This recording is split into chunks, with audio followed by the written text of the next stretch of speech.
Dia melihat putih hitam mati orang itu bisa. Tetapi itu tidak mungkin.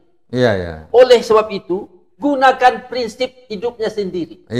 Kalau prinsip hidupnya mengabdi untuk rakyat, ya sudah, lupakan semua yang mengatakan menjadikan masalah-masalah menghalangi pengabdiannya itu buang. Contoh, itu menteri terlalu banyak. Untuk apa menteri banyak-banyak? Tidak ada negara lain yang menterinya banyak begini.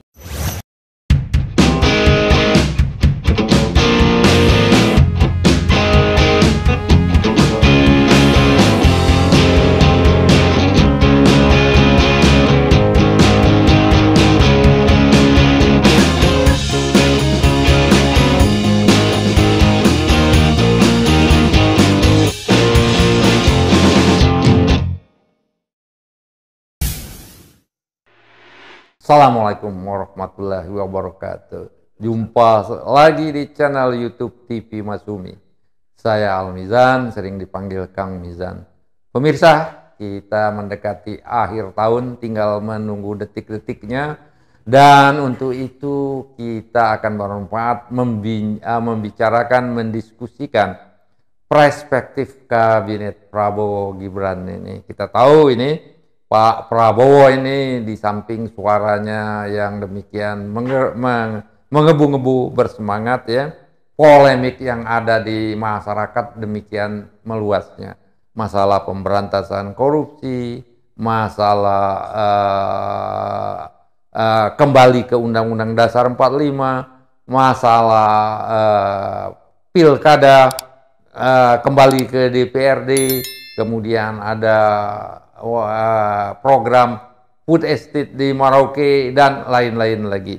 Nah, kita mau melihat kira-kira ya perspektifnya Pak Prabowo ini gimana ke depannya tahun 2025 sampai 2029 dan lain-lainnya. Dan ada salah satu analis ya ekonom kita Profesor Walil Rizky ya menyatakan Kabinet Prabowo Gibran ini tidak mengalami krisis saja di tahun 2025 sudah dianggap sukses. Ya, jadi demikian gentingnya. Nah, untuk itu kita akan bincang-bincang santai dengan dua orang narasumber kita yang sudah tidak asing lagi, ya Profesor Chandra Emirullah ya dan Dr. Wazri Afifi. Assalamualaikum Pak Chandra. Waalaikumsalam. Assalamualaikum Pak Wazri. Gimana? Kita mulai dari mana saja kita melihat perspektif Kabinet Prabowo Gibran ke depan, Pak? Ya, seperti kita ketahui bersama bahwa besok atau malam ini tepatnya kita memulai tahun baru 2025. Betul. Nah, dengan masuknya tahun baru ini, kita berharap supaya Kabinet Prabowo ini lebih sukses lagi di dalam melaksanakan program dan misinya ya. Iya. Jadi kita tahu bahwa Prabowo itu sudah punya rencana program yang akan dilaksanakan oleh jajaran kabinetnya ya. Nah, kita berharap supaya program ini sudah bisa dilaksanakan secara terwujud ya pada mulai tahun 2025 ini. Misalkan tadi disebutkan ada program-program misalnya kan mau swasembada pangan, betul. Kemudian misalkan untuk program makan siang gratis, betul. Ya. Kemudian program bantuan sosial untuk masyarakat. Ya, kita tahu bahwa untuk listrik itu sudah ada keputusan untuk memberikan subsidi ya kepada orang-orang yang tidak mampu atau punya daya ekonomi yang terbatas ya. Nah, itu kan sudah ada peraturannya. Tapi kita berharap supaya program-program yang sudah akan dilaksanakan itu bisa terwujud mulai tahun 2020. Nah, dengan terwujudnya program-program itu, rakyat akan menikmati hasil yang telah dinantikan oleh Prabowo ini supaya bisa terlaksana dengan baik sehingga rakyat bisa merasakan manfaatnya sehingga tingkat kepercayaan, tingkat persetujuan terhadap pemerintah Prabowo ini akan meningkat ya. Nah, kita berharap supaya program ini bukan hanya dilaksanakan secara sukses tahun ini saja, tapi tahun 2026 dan seterusnya sampai tahun 2009 sehingga Pak Prabowo tetap langgang sebagai presiden selamat sampai akhir masa jabatannya dan rakyat akan puas dengan hasil kinerjanya. Itu yang kita harapkan. Iya betul begitu. Tapi kalau saya lihat ini program-program di banyak podcast, di media massa, ya di TV acaranya, kepercayaan kepada Pak Prabowo ini makin lama makin menurun, Pak Waziri. Dan saya pribadi sendiri ya melihatnya Pak Prabowo kalau polanya tidak berubah untuk terpilih kedua kalinya itu akan sangat kecil. Dan malah ada kemungkinan di tengah jalan itu Pak Prabowo tidak bisa melanjutkan pekerjaannya sebagai presiden.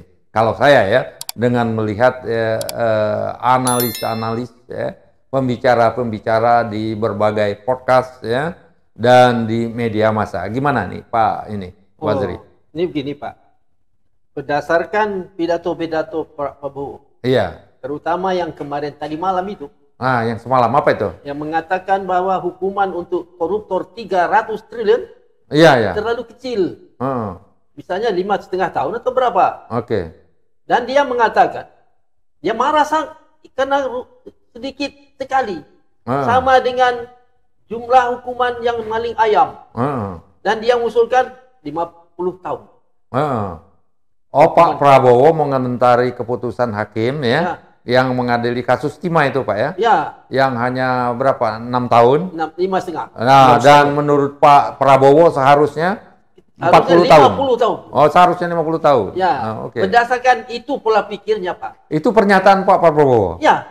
Kalau itu misalnya perasaannya yang keluar dari hati yang dalam, itu bagus Pak. Tetapi mungkin Pak Prabowo ini jangan seperti gelombang laut. Kadang-kadang di atas bagus, kadang-kadang lupa. Nggak stabil ya? Nggak stabil. Contoh seperti kata Pak Chandra tadi. Seperti misalnya ya banyaklah istilah-istilah yang keluar dari mulutnya agak memusingkan pikiran rakyat juga. Menimbulkan polemik. Menimbulkan polemik. Oleh sebab itu kita harap Pak Prabowo bicara dari hatinya sendiri. Jangan ikut cerita-cerita orang kelilingnya yang belum tentu jujur Pak. Mungkin orang ini di depan bermanis-manis, di belakang atur strategi. Nah, kita harap Pak Prabowo jangan begitu. Dia keluar dari hati yang dalam, sebabnya begini Pak. Karena sesuatu yang tidak dia ketahui, hati orang itu, kecuali dia melihat putih hitam mati orang itu bisa. Tetapi itu tidak mungkin. Oleh sebab itu, gunakan prinsip hidupnya sendiri. Kalau prinsip hidupnya mengabdi untuk rakyat, ya sudah, lupakan semua yang mengatakan menjadikan masalah-masalah menghalangi pengabdiannya itu buang. Contoh, itu menteri terlalu banyak. Untuk apa menteri banyak-banyak? Tidak ada negara lain yang menterinya banyak begini. Negara lain, negara besar pun menterinya belasan. Nah, oleh sebab itu, kita harap supaya maksud hatinya menolong rakyat dalam 100 hari kembalikan menteri itu jumlah yang layak. Betul sekali. Jadi kalau begitu menurut Pak Waziri kepercayaan publik akan meningkat kalau Pak Prabowo mempunyai keberanian untuk memangkas kabinet ini. Ya mungkin kembali ke 30 lagi ya. 18 lagi dan seterusnya. Sepanjang ini tidak dilaksanakan, trust kepercayaan pemerintah itu kepada Pak Prabowo mungkin akan tambah menurun kembali, terus menurun, dan ini sangat berbahaya. Dan peluang untuk terpilih kembali menjadi kedua kalinya seperti Jokowi dan SBY itu sangat kecil. Gimana Pak Chandra ini kira-kira? Seperti tadi yang setelah kita bicarakan bahwa Pak Prabowo kita harapkan supaya lebih hati-hati di dalam berbicara, berpidato ya, atau mengemukakan wacana ya. Seperti ada isu mengenai Laut Cina Selatan, Laut Natuna ya, waktu berkunjung ke Beijing misalkan, itu kan menimbulkan kontroversi juga. Ya, kemudian telah kita singgung mengenai apa itu hukuman untuk koruptor itu bisa dihilangkan dengan syarat mengembalikan hasil korupsinya, tapi tanpa dasar hukum yang jelas. Ya. Kita takut nanti Presiden Prabowo ini terjebak dalam suatu permainan orang-orang di sekitarnya yang mau menjatuhkan dia. Ya.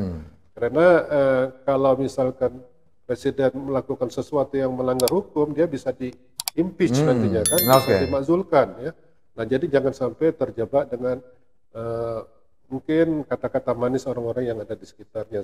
Yang tadi telah Pak Wasri sampaikan tadi bahwa kemungkinan orang itu sengaja mau membuat jebakan, ya, sehingga Pak Prabowo ini bisa jatuh di tengah jalan misalkan, atau paling tidak ada harapan untuk melanjutkan ke periode kedua. Ya, itu yang tidak kita inginkan. Kita inginkan supaya Pak Prabowo ini lebih hati-hati di dalam melontarkan gagasan supaya jangan sampai menjebak dirinya sendiri gitu kan. Nah, kita juga mengharapkan Pak Prabowo betul-betul merealisasikan janji-janji kampanyenya ya. Misalkan dengan meningkatkan pertumbuhan ekonomi menjadi 8%. Itu kan sangat diharapkan oleh masyarakat. Tetapi apa langkah-langkah yang akan diambil untuk merealisasikan janji itu ya? Karena kita tahu bahwa keadaan ekonomi itu kan sangat dipengaruhi oleh keadaan ya. Misalkan keadaan di luar sana itu kan sangat berpengaruh terhadap ekonomi Indonesia. Juga di dalam negeri ya. Nah itu jadi kita mengharapkan bahwa langkah-langkah yang akan diambil oleh Presiden itu betul-betul langkah-langkah yang tepat ya. Misalkan saja di dalam menaikkan PPN dari 11 menjadi 12%, itu apakah memang langkah yang tepat di dalam keadaan ekonomi yang lemah ya, yang daya belinya berkurang karena banyak PHK, banyak kemudian banyak menurunnya daya beli masyarakat akibat kenaikan kurs dolar ya dan sebagainya. Itu harus dikaji dulu bagaimana keadaan ekonomi sehingga tidak memberatkan rakyat. Jadi kalau misalkan rakyat itu merasa terbantu dengan program Presiden ya melalui program ekonomi yang betul-betul menyentuh rakyat banyak, maka kita harapkan supaya Pak Prabowo bisa lebih kuat lagi posisinya di dalam menyongsong tahun-tahun ke depannya sebagai presiden dan mungkin untuk menyongsong periode kedua. Iya. Oke. Nah, gimana ini Pak Wasri? Mungkin ada tambahannya? Kira-kira Pak Prabowo ini bisa lanjut nggak ke periode 2 atau bahkan bisa selamat nggak sampai periode pertama aja kalau keadaannya gini-gini terus? Ya begini Pak, tamat atau periode kedua, iya, tidak perlu Pak Prabowo risaukan. Betul, oke. Apa sebab? Kenapa? Kalau Pak Prabowo itu betul-betul mengabdi dengan hatinya yang lubuk hati yang dalam, dengan bantuan menteri-menteri yang juga seperti itu, iya, tak usah berkata, tak usah pemilu Bu.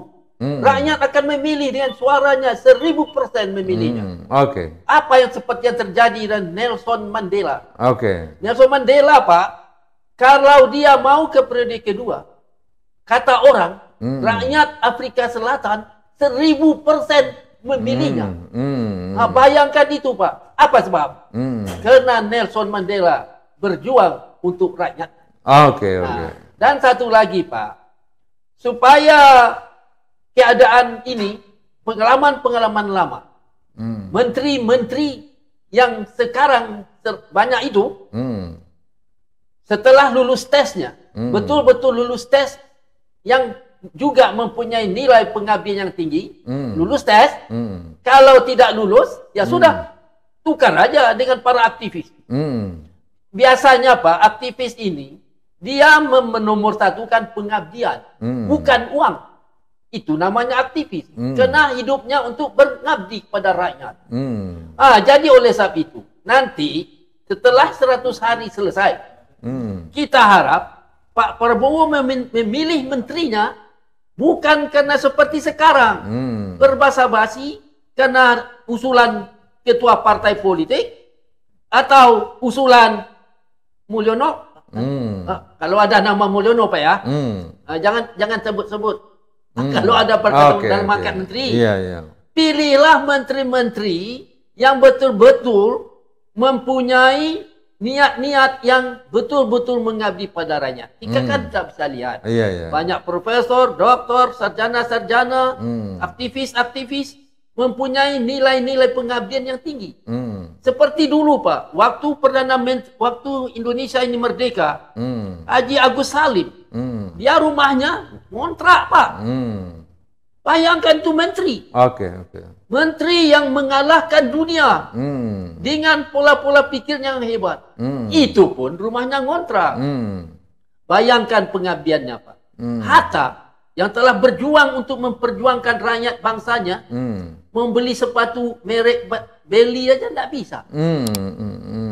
Itu kan coba Pak Prabowo cari menteri yang seperti itu. Saya yakin tanpa pemilu pun rakyat akan bicara. Sudah Pak, tiru Nelson Mandela. Itu aja Pak. Jadi mudah sebenarnya. Jadi tidaklah perlu sangat-sangat berpikir, belajar terus kemana-mana, terus membuat strategi-strategi aneh. Satu lagi contoh Pak, yang paling setuju orang sekarang ini, batalkan PSN. Pik 2, tuh bilang pada Agwan, berhenti. Kasih tanah rakyat kembali. Batalkan. Batalkan. Dan juga batalkan PSN Rempang. Kembalikan tanah rakyat di Rempang. Batalkan langsung. Batalkan. Kalau ada orang yang membuat reklamasi, batalkan. Kalau menghindarkan gelombang laut, bukan dengan reklamasi, tanggul laut. Supaya hak nelayan tidak hilang. Barulah Prabowo diagungkan seperti Nelson Mandela. Pemirsa, saya kira ada tambahan lagi Pak. Kira-kira ini bincang-bincang kita ini semoga memberikan literasi bagi kita semua dan memberikan pemahaman juga literasi kepada kabinet Prabowo. Ada sedikit Pak. Ya, boleh. Dengan bicaranya Prabowo di internasional, membela Palestina, dengan betul-betul mengatakan, mengkritik pemimpin-pemimpin Islam, itu telah menaikkan kehormatan bangsa Indonesia. Semoga itu berhasil untuk mengembalikan bangsa Indonesia, bukan bangsa TKW. Itu saja Pak. Demikian pemirsa, mudah-mudahan bermanfaat bagi kita semua. Wabillahi taufiq wal hidayah. Wassalamualaikum warahmatullahi wabarakatuh.